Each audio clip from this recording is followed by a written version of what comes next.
week so far. Hopefully you've already started looking at this Sunday's lesson. We are continuing, of course, this is week 3 in our unit entitled Transformed, My Life in God's Kingdom. This week we're looking at Transformed in My Possessions, looking at Matthew chapter 6, verses 19 through 24.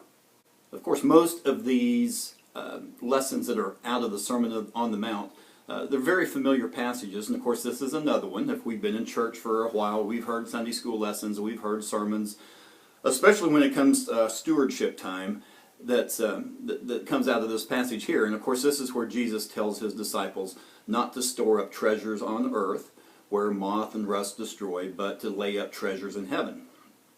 Now we know that we can't take it with us, right? We know that.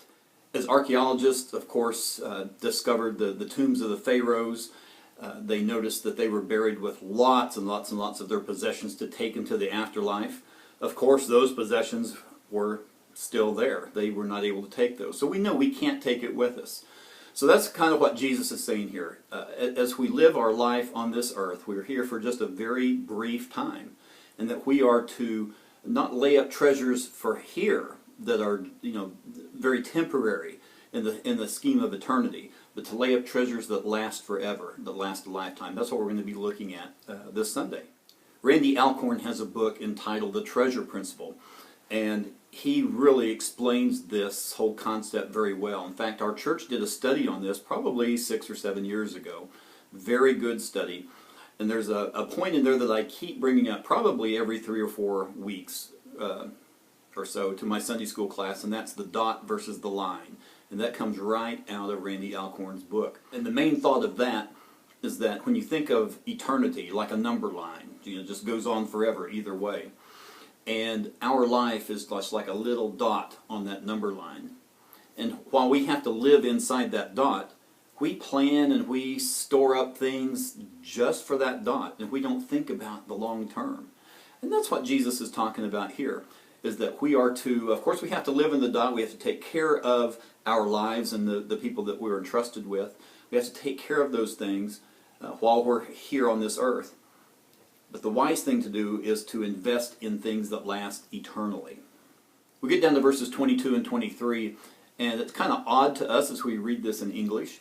It talks about a good eye and a bad eye, and how the eye is the lamp of the body, and darkness, and it just doesn't make too much sense. But think of it like this. A good eye, of course, is a healthy eye. A bad eye is an impaired eye.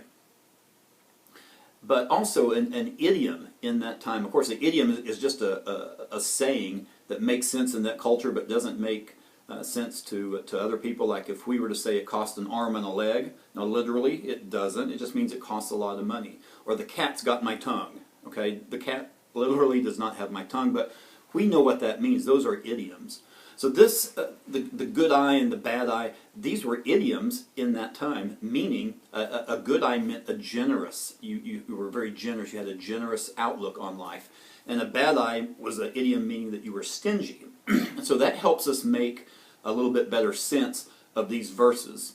Now, especially as we look back to verse 1 of this chapter, where it talks about giving to the needy, that ties right in with this, doesn't it, about being stingy and being generous. So make sure to make that connection. So how do we lay up treasure in heaven?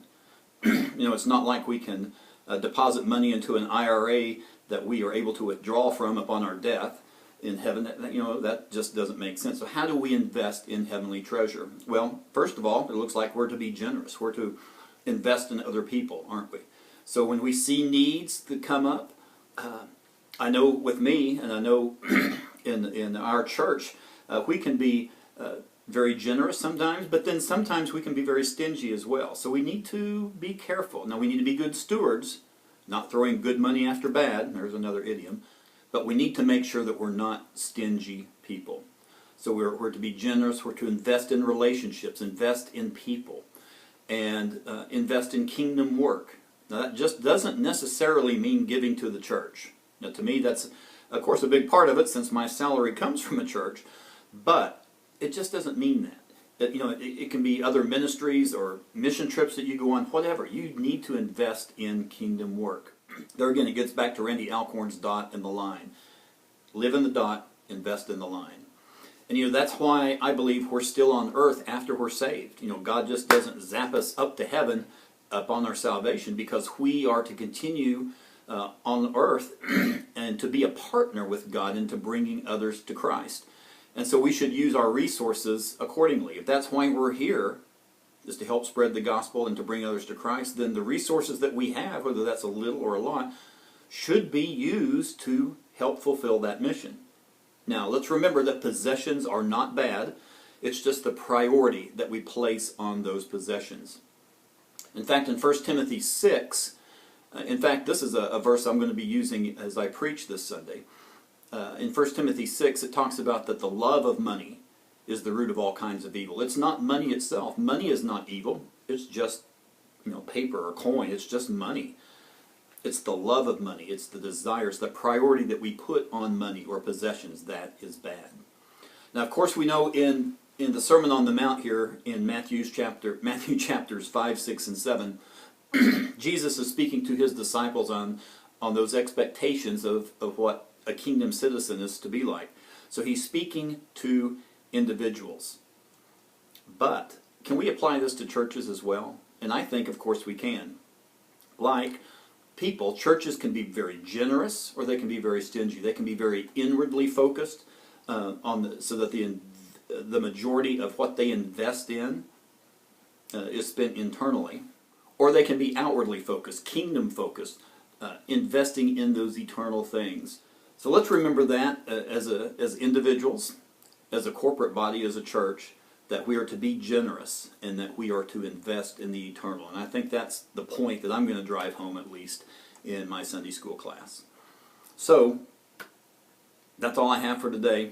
I hope you have a great week. I know it's very hot here in southeast Arkansas, so stay out of the heat, stay in the cool, and I'll see you Sunday.